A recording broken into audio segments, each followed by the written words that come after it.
We're going to be looking at A.J Pollock of the Arizona Diamondbacks. AJ's been off to a really nice start this year.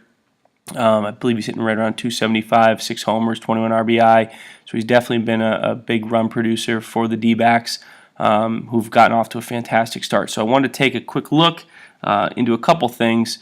More specifically, AJ's been driving the ball really well the other way, and anytime a guy is driving the ball to right center field, obviously as a right-handed hitter, and driving the ball to the ballpark, extra base hits, it's worth taking note. So one of the things I want to talk about today is the front side connection and how he uses that to his advantage here. So we're going to take a look at his loading sequence, and the first thing that jumps out to me that I see a lot of really good hitters that have a really good sense of the center of their body and creating good separation.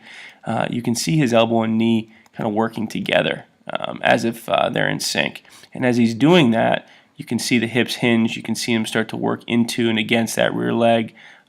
He's building a lot of really good tension in that lower body that he's going to be able to carry forward in his stride. So obviously with that alignment here, the chin, elbow, and knee, everything is beginning to get stacked. And then what's important about that is if we watch that Evo shield here as he begins to separate and he begins to have that movement with his hands kind of tilting up and back, that Evo shield remains in the center of his body, so kind of right up against his sternum.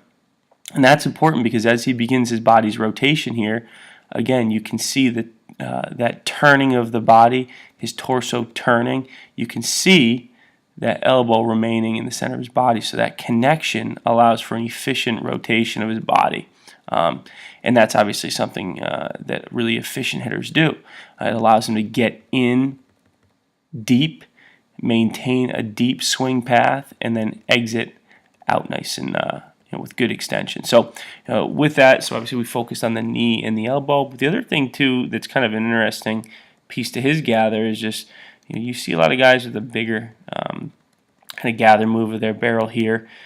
You kind of see kind of almost like a big barrel, a big hand movement back. But AJ kind of keeps it nice and close to his body and just has a little tilt going backwards into separation. So he changes direction, that barrel going over his shoulder.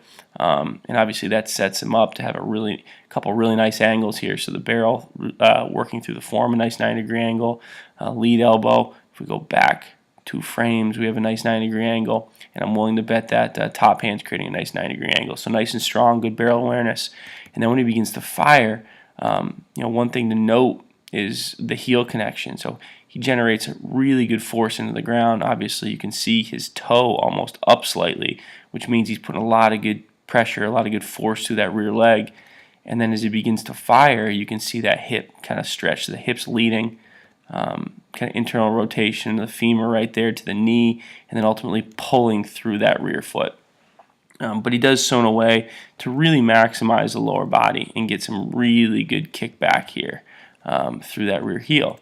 So when you see that, anytime you see a guy with that much great hip action, and you see that elbow, that top hand working underneath while the hands are in place, I can essentially put my little cursor here in this area, and you'll see the hands stay with the cursor as that elbow comes underneath.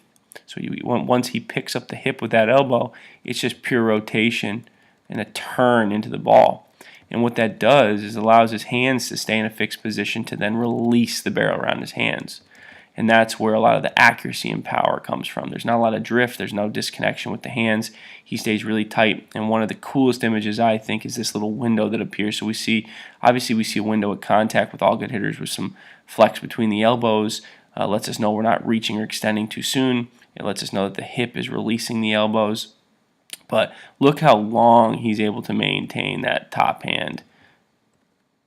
There's no turnover here. That's a really long release to the ball.